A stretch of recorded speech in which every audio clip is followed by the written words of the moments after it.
Pernah kebayang nggak? Gimana caranya sebuah negara itu bisa secara sengaja ngerancang sebuah sistem yang bikin warganya jadi miliarder? Nah, hari ini kita bakal bongkar cerita luar biasa dari Singapura. Ini bukan cuma soal keajaiban ekonomi biasa, tapi ini soal sebuah desain kebijakan yang super sistematis yang tujuannya buat ngubah nasib finansial warganya. Jadi, ini dia pertanyaan besarnya. Gimana ceritanya warga biasa di Singapura, bukan cuma para konglomerat ya, bisa punya harta miliaran rupiah? Jawabannya itu bukan kebetulan, sama sekali bukan. Ada sebuah mesin tersembunyi yang kerja di belakang layar. Dan sekarang kita bakal bedah mesin itu bareng-bareng. Oke, kita mulai dari angka yang bikin melongo. Rata-rata kekayaan bersih tiap orang dewasa di Singapura itu 7,5 miliar. Gila kan? Dan inget ya, ini bukan kekayaan segelintir orang terkaya. Ini angka rata-rata. Artinya, secara statistik, hampir setiap orang yang kamu temui di jalanan Singapura itu seorang miliarder kalau dirupiahin. Oke, mungkin kamu mikir, angka rata-rata kan pasti ketarik ke atas sama yang super kaya. Benar, itu pemikiran yang kritis. Tapi coba lihat angka yang ini. Ini mediannya. Artinya ini adalah kekayaan orang yang posisinya persis di tengah-tengah. Angkanya masih 1,9 miliar. Ini bukti kalau kekayaannya tuh beneran nyebar, nggak cuma ngumpul di puncak doang. Coba perhatikan deh, gimana jaraknya ini malah makin lebar. Dulu di tahun 1970, PDB per kapita Singapura itu sekitar 11 kali lipat dari Indonesia.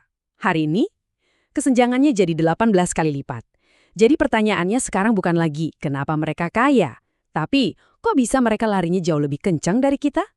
Tentu, pasti ada beberapa jawaban klise yang sering kita dengar soal suksesnya Singapura. Jawaban-jawaban yang ya udah kita tahu lah. Tapi coba kita geser dulu itu semua, karena ada satu faktor kunci yang jauh lebih menarik dan jarang banget dibahas. Iya, kita semua tahu, mereka anti korupsi, negaranya kecil jadi gampang diurus, perdagangannya juga kuat. Semua itu benar. Tapi, itu semua nggak menjelaskan gimana caranya seorang pegawai kantoran biasa bisa punya aset miliaran. Ada satu bumbu rahasia di resep sukses mereka, dan inilah yang bakal jadi fokus kita sekarang. Nah, ini dia kunci dari semua misteri ini. Housing and Development Board, atau disingkat HDB. Mungkin kedengarannya kayak program perumahan rakyat biasa, tapi percaya deh, ini adalah jantung dari mesin pencetak kekayaan mereka. Jadi, HDB itu badan pemerintah yang nyediain perumahan publik. Tapi, jangan bayangin ini kayak program rumah susun biasa ya. Dari awal banget tujuannya itu bukan cuma buat ngasih atap di atas kepala. Ini adalah alat ekonomi yang sengaja dirancang buat membangun kekayaan warganya. Filosofi di baliknya itu bisa kita rangkum dalam satu kalimat yang powerful ini. Tujuannya itu bukan amal atau bansos. Ini adalah program untuk membagi-bagikan kekayaan negara langsung ke kantong warganya. Sebuah konsep yang radikal banget, tapi juga efektif banget. Coba kita bandingin biar jelas bedanya. Di banyak negara, termasuk kita di Indonesia, program perumahan pemerintah itu fokusnya ngebantu masyarakat berpenghasilan rendah supaya bisa punya rumah. Fokusnya di kepemilikan. Nah, di Singapura tujuannya beda level. Mereka ngasih aset, yaitu apartemen, dengan diskon gede ke mayoritas warga, biar mereka bisa dapat capital gain atau keuntungan modal. Jadi tujuannya itu emang buat bangun kekayaan. Oke, cukup teorinya. Sekarang kita lihat gimana mesin kekayaan ini benar-benar bekerja di kehidupan nyata. Kita bakal bedah satu contoh konkret gimana seorang warga biasa bisa dapat apa yang bisa kita sebut jackpot. Ini cerita beneran dari seorang teman saya. Di tahun 2016, dia beli flat HDB yang belum dibangun. Harganya $350.000 Singapura. Dia cuma perlu bayar DP 5%. Flatnya baru jadi tahun 2020, dan saat itulah dia baru mulai bayar cicilan. Dan sekarang, harga pasar flat yang sama udah meroket jadi $850.000. Yuk, kita hitung bareng. Dari 350.000 jadi 850.000. Itu artinya ada keuntungan modal sebesar $500.000 Singapura. Kalau kita rupiahkan, itu sekitar 6 miliar rupiah. Untung segitu dari satu transaksi yang disubsidi pemerintah. Ini duit yang benar-benar bisa mengubah hidup. Nah, ini dia poin krusialnya. Karena DP awalnya super kecil, cuma 5%, imbal hasil atau return on investment-nya jadi gede banget. Bisa sampai 45 kali lipat. Makanya ini disebut jackpot.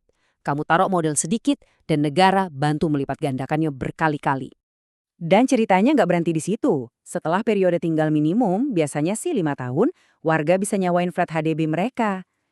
Karena harga belinya disubsidi habis-habisan, cicilan bulanannya jadi rendah banget. Kayak contoh di sini, mereka bisa dapat duit sewa $3.000 sebulan, sementara cicilannya cuma $1.200.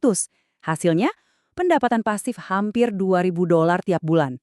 Ini kayak nemuin glitch uang tak terbatas di dunia nyata. Kisah satu orang tadi kan keren banget ya.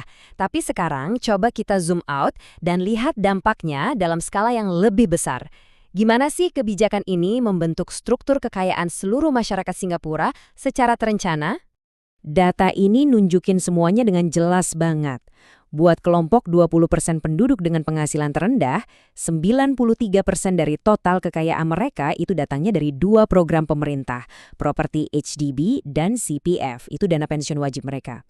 Ini bukti mutlak kalau sistem ini emang dirancang secara spesifik buat ngangkat fondasi ekonomi warganya dari bawah. Sekarang kita bandingin sama 20% penduduk yang paling kaya. Porsi kekayaan mereka dari properti dan CPF jauh lebih kecil kan? Mereka bangun kekayaan dari bisnis, saham, dan investasi lain. Ini nunjukin kalau program HDB itu beneran jadi fondasi ekonomi buat mayoritas warga, bukan cuma bonus buat orang yang udah kaya. Sistem ini juga sengaja dirancang buat terus berjalan kayak tangga eskalator gitu. Warga didorong buat naik kelas. Mereka jual HDB pertama dengan untung gede, terus duitnya dipakai buat modal beli HDB kedua yang lebih besar, yang harganya lagi-lagi disubsidi. Ini adalah tangga eskalator kekayaan yang terus naik sepanjang hidup mereka. Setelah lihat semua ini, pertanyaan besarnya sekarang adalah, apa yang bisa kita pelajari? Apa sih inti dari strategi brilian ini yang mungkin bisa relevan buat kita di tempat lain? Nah, ini dia kesimpulan utamanya. Singapura ngajarin ke seluruh dunia bahwa kebijakan perumahan itu nggak harus cuma soal nyediain tempat tinggal. Kalau dirancang dengan cerdas, perumahan bisa jadi alat kebijakan publik yang paling ampuh buat menciptakan dan menumbuhkan kelas menengah yang stabil dan sejahtera. Jadi, saya mau ninggalin kalian dengan satu pertanyaan buat direnungkan. Coba bayangin, gimana jadinya kalau tujuan utama program perumahan di negara kita itu bukan lagi sekadar bantu kita punya rumah, tapi secara aktif dirancang untuk membangun kekayaan kita. Kira-kira apa yang bakal berubah? Sebuah pemikiran yang menarik kan? Terima kasih sudah menyimak.